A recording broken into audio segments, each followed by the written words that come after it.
You probably know Trevor Noah for making people laugh, right? But the story of how he even came to be is one of the most incredible and honestly inspiring stories you'll ever hear. His memoir, Born a Crime, it's more than just a biography. It's this powerful testament to survival, to a mother's unbelievable love, and the pure absurdity of a world that seems determined to break you. So let's just start with that. That is the very first line of his book. It's a sentence that's designed to just stop you in your tracks. A mother throwing her own kid from a moving car? I mean, it sounds absolutely unthinkable. But stick with me, and you'll understand exactly why it was actually an act of love. But, to really get how a mother could make a choice like that, you first have to understand the world she was trying to escape. A world built on this suffocating system of control called apartheid. So, what was apartheid exactly? Well, on paper, it was a system of racial segregation. But in reality, the way Noah describes it, it was something way more sinister. It was this meticulously designed police state, built for the total, absolute control of its people.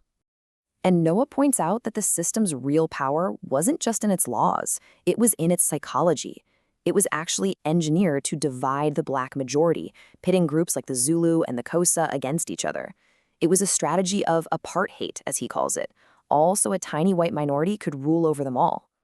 And this control was total.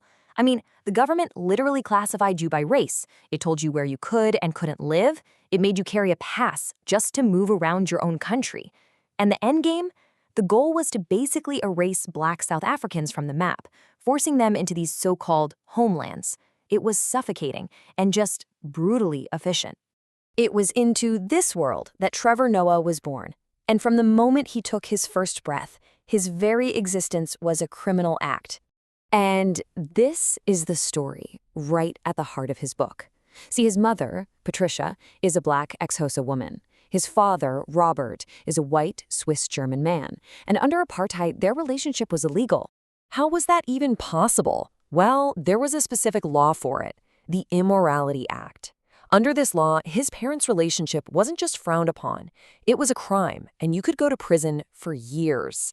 In a system obsessed with racial purity, a mixed-race child was the ultimate crime.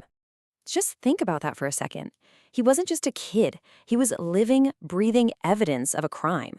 This meant he could never be seen with his own father, and in public, he couldn't even walk next to his own mother without putting her in danger.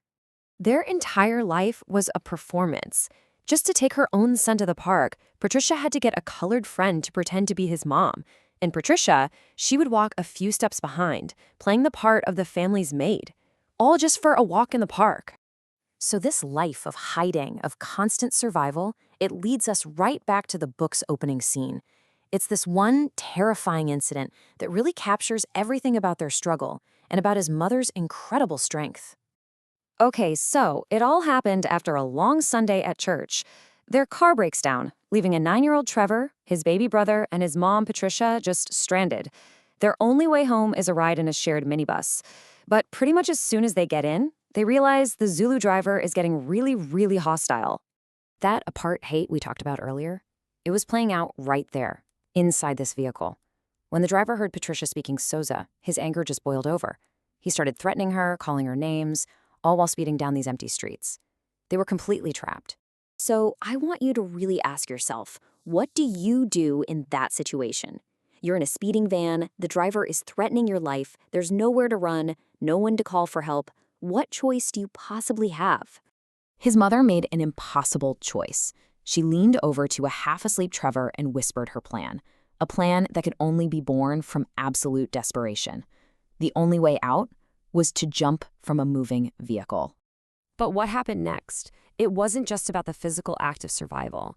It was about the spirit that made their survival possible in the first place. So as the van slows for an intersection, she doesn't even hesitate. She shoves Trevor out the door, and then she jumps herself, curling her own body around his baby brother to protect him. They hit the pavement hard, they're tumbling and rolling, and then she just screams the one word that had defined so much of their life: run. So where does a person find that kind of strength? Well, for Patricia, it came from this unshakable faith. This was her guiding principle. It's the belief that gave her the power to defy a racist government, to stand up to anyone who threatened her, and, to throw her own children from a moving car to save their lives. Now, after they run to a nearby gas station, something pretty amazing happens. They're scraped up, they're bleeding, and Trevor and his mom start arguing about whether this was all part of God's plan. And then they start laughing. Just standing there in the middle of the night, covered in blood and dirt, they find this moment of pure, absurd joy. And that really leaves us with this final thought. Born a Crime isn't just a story about surviving trauma. It's about how faith and love, and especially laughter, can be the most powerful weapons we have against a world that's trying to break us. It shows us that sometimes the most profound act of rebellion you can commit is just finding a way to laugh in the dark.